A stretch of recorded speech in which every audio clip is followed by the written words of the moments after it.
Hi, my name is Edwin Jones and I'm here with my man Dominic Robinson Neal, and this show is called Inside the Ropes, and this show is going to be all about boxing. We're going to talk about boxing, we're going to show them the ins and outs. And hey Dominic, man, go ahead, since you're a professional and everything, former fighter, you know, professional fighter, tell the people what we're going to talk about on this show, man. Well, Inside the Ropes is basically designed to help someone who's a boxing enthusiast, person who likes boxing, or someone who doesn't know much about boxing, teach them a few things that goes, you know, on inside the ropes and outside the ropes. So we're gonna talk about the life of a fighter inside and out. People will know the nuances, the different things about boxing and everything like that. So you're a trainer and everything. So tell me, about how many fighters are you training right now, Dominic? Actual boxers, amateurs and pros. I train about 10. Okay, 10 fighters. That are consistent. Right. Okay, so you got 10 fighters right now that you're currently training. Do we have any big time events that's coming up anytime soon here in Columbia? Actually, we do. Okay, tell them about it. Next Saturday, August 23rd, down in Hopkins, South Carolina, we're going to have a pro card. It's going to be about 10 bouts, but I have 4 boxers that are actually going to be on that card. All right, cool deal. So who are those boxers? Give me the names of those boxers. I have Tykeem Sadler. Okay. I have Robert Dutton. I have Logan Holler. Okay. And I have my son, DeAndre Robinson Neal. All right. So your son is fighting. You said Logan. What's Logan's last name? Logan Holler. Okay, so you have a female fighter that you train.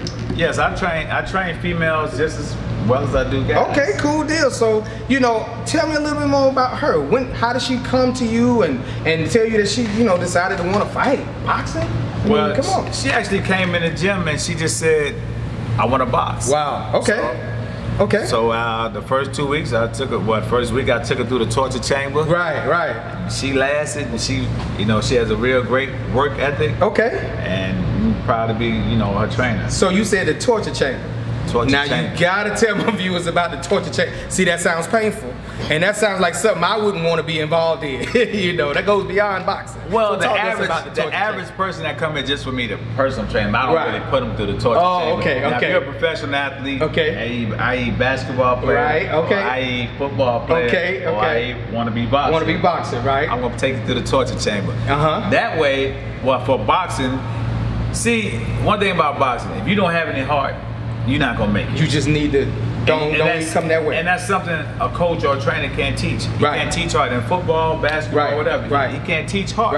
And I definitely agree with that. So if he don't have any heart, I'm gonna find out real early. Before you waste your money, and you waste my time. Your time. If they have heart and if they want to really do this and be a fighter, the whole life of a fighter and everything. You can't play this game. You gotta live it. You gotta live it. Sleep it. Drink it. Breathe it. You gotta do it all. You want to be a boxer. So tell the audience more about yourself. I mean, you fought professionally and everything. So how did you become a boxer? What's your story, man? Well, tell people your story. I grew up pretty rough, so I always had a rough mental attitude. It was rough in my house. I had a father. I had a father that probably, man. When I went in the army, it was nothing. It was a joke. And I had a mother who wanted me to be a man since I probably was 3. So I grew up in a household like that. So I went in the army and I became an Army Ranger. And I was Army Ranger instructor. And I've always had a rough mentality, but I boxed in the military also. So when I boxed, I just had that mentality that you can't beat me. I mean, because you was a ranger. I mean, a ranger is not just an average soldier. A ranger, you going a little bit further. You got to have that mentality. You got to be ready to do whatever needs to be done to get the job done, right? You got to be ready to go out on your shield. You got to be able to do it. So you have that mentality, and you know that your fighters need that mentality as well. Well, I try to push that mentality apart. And a lot of them, I know they probably go home and call me all kind of names. And like my son, he had to grow up around with a ranger as a dad. So I know some of the things I used to do to him probably when he was growing up, they probably locked me up these days. You can't do that no more. You know what I'm saying? So, but I always told my son, if you just ordinary, you're going to get ordinary results. Yeah, that's true. So I agree with you. I push them to be extraordinary. And the average person, they can't understand, about doing unconditional things that's not the norm to bring somebody's mentality to a certain level, because that's the way I was always taught in the military, that you got to get somebody's mental up. And you have to be a great leader, because you're getting people to follow you to do something, and that makes a lot of sense.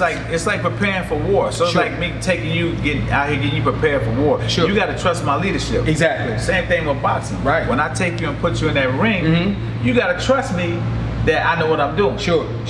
So it's interesting. Now you brought up the dynamic of your son fighting. Now how is that father-son relationship as it comes to such a violent sport? Because I know for me, my son is playing football, and I played a little football. Mom wouldn't let me. She didn't sign the insurance papers, so I couldn't play for the school. That's the reason? Yeah, that's the reason. I had the skills. Had the skill set, wide receiver. I got you. But my son, it's more of a, I have to put myself in the mindset that he's gonna be okay, and this is something that he wants to do. So as you're training your son, as you're looking at your child in the ring in such a violent sport, how do you deal with your fatherly, emotions, your concern in that time? Well, as a trainer, a kid of yours, as a parent, that's, a kid's a boxer and you're the trainer. Right. It's a thin line between being too soft and being too hard. Okay, that's true. If you're too soft on them, you're ruining them. Right. You can't be too hard on him because he'll break it because he's looking like, well, that's my father. Right. So it's a very thin line there. Sure. So me and him have the understanding when he comes in the gym, from the time he steps in the gym, I'm his trainer, not his father. Right. Now as soon as practice is over, I'm his dad. You're his dad again. Because like I tell him, I can't have a conscience, or he can't have a conscience in his ring. That's true. A conscience is good, like when you're old and you got grandkids. Sure. Kids. Then your conscience kicks in. But I can't be sitting out there, oh, my son's gonna get hurt. Right. So my job is to make sure he's prepared. He's technically and tactically proficient. Right. So he has to be technically and tactically proficient. Right. So I don't worry about that. Right. So if I know when days he don't want to get up 7 or 8 o'clock in the morning to go run it, then I still got to stay on my job, and I can't let the love that I have for him as a parent get in the way of it. Training him. Because see, I think as he's successful in the fights and in the ring, that proud moment rises up again and say, hey, that's my boy, that's my son. So I get what you're saying. It happens both ways. You keep your job as his trainer and you're focused, but at the same time you can actually celebrate with him as he's doing his job and you see him doing well. I can understand that too. Yeah, and a lot of times I think I'm probably more nervous for a fight than he is. I'm sure. He walk around, he real confident. I'm not gonna say cocky. I say confident. Confident, sure. But as a father, you still a little nervous until the first bell rang. I'm like, but over the years I prepared him. I taken him all over the United States to train with other boxers. Right, that's great. And I get a lot of insight from other great coaches that I look up to. That that's good. I get advice from. So. I'm confident with him. Sure. You know what I'm saying? As long as he stays focused, he's gonna do all right. He's gonna be okay. So now training is done, you're prepared physically, you've made weight, you've done all that good stuff. Now it's fight night. I mean, for me, I know if I'm doing something big, I'm gonna be a little nervous, I'm gonna be ready. But you as a trainer, how do you prepare mentally as a trainer, and then how do you prepare your fighters? Well, the fighter, a lot of that comes upon the fighter himself. Right. Because I can't get in the ring with him. That's true. So I have to know in my mind that I did everything possible for this fighter to be the best that he can be on the night of the fight. Now, for a fighter, I'm telling you how I felt when it was like going to the electric chair, walking to that rope. Walking to the ring to get in between those ropes. Yeah, inside the ropes. When you climb through the ropes, that's why I say I have respect for anybody who climbs through the ropes. Sure. People call him, he's a bum. Nah, it takes some heart. It takes courage. Real heart, right? It takes a different type of courage to climb through them ropes. Because you know what you got to do. You know what you train to do, and so it's nothing casual. It's you coming to actually physically put your hands on another human being, or for the purpose of winning or knocking them out, or hey. But there's a flip side to that coin. Okay. You can get knocked out too. Yeah, I mean, like Cole. It's a real. And a lot of people don't realize.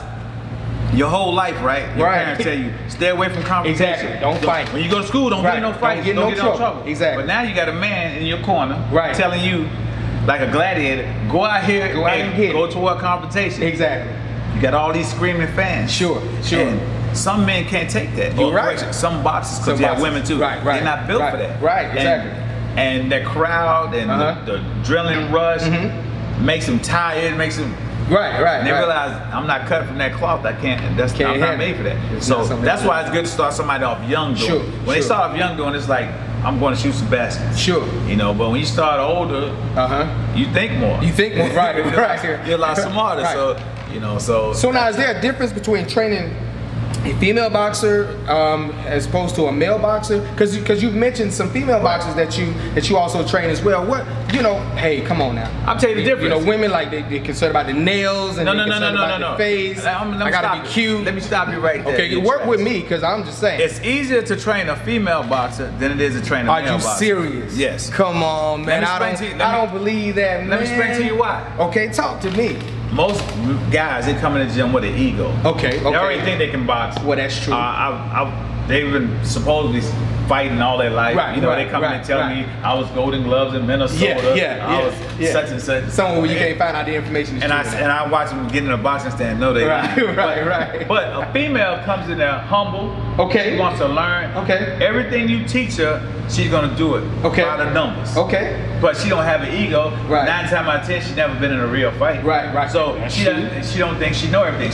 She probably never watched boxing growing up. Okay, that makes sense too. She comes in there, she's gonna learn. You're like, wow, her jab. I've had females that I might have a week and they look better than some guys that have been in there 2 or 3 months. Because the guys know everything. Oh, they think they know everything. Okay. Some guys think they know everything. Right. You know, it's that whole macho mentality. I'll knock you out, man. Your stance is wrong. Your jab is weak. And here she is ready to technically knock you out because she has the technique. She's teachable. She's coachable, and she's ready to go to do what you. I can understand that. Yeah, she's ready to do it all. I gotta see that. I gotta see that. I got you. So I tell you what, man. This is what the show is gonna be about, man. I'm excited, dude. I mean, South Carolina, we got boxing going on. It's exciting. You coaching everybody, man. Listen. You gotta see my man Dominic. You gotta pay attention to the show. This is Inside the what? Inside the Ropes, man. Baby. You gotta pay attention, man. We'll be back to you, man. We gotta pay attention. So check this out, Dominic. You know, tell the people, man. Just tell them real quick, before we wrap up, how they can get in touch with you, man. Well, you can reach me on Facebook as Dominic Neal, because my other son that's a junior is Dominic Robinson Neal on Facebook. Okay. You can reach me at my phone number, 803-463 7435. There you go. Or you can just come by the gym, Main Event Boxing and Fitness. 201 Columbia Mall Boulevard, Suite 169.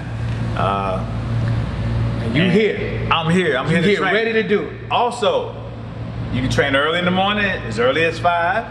Or you can train late in the evening, like 8 to 8:30. So there's no excuse. No if excuse. You want to train. No excuse. So I can come train.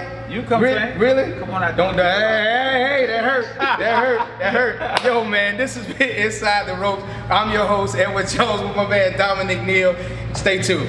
Hold up. I just want to give a quick shout out to a few boxers who did good. They're from South Carolina. I want to give a shout out to Cheyenne Llewellyn. She won the Golden Gloves, the female Golden Gloves. I want to give a shout out to her brother, Jesse James Llewellyn. I want to give a shout out. Anna Crutchfield, she's a Golden Gloves winner. I want to give a shout out to Javier Frazier, still undefeated. I want to give a shout out to everybody at White Rock Boxing. They have some good boxers coming up. You got Judah Jernigan. You have Daniel D.P. Powell.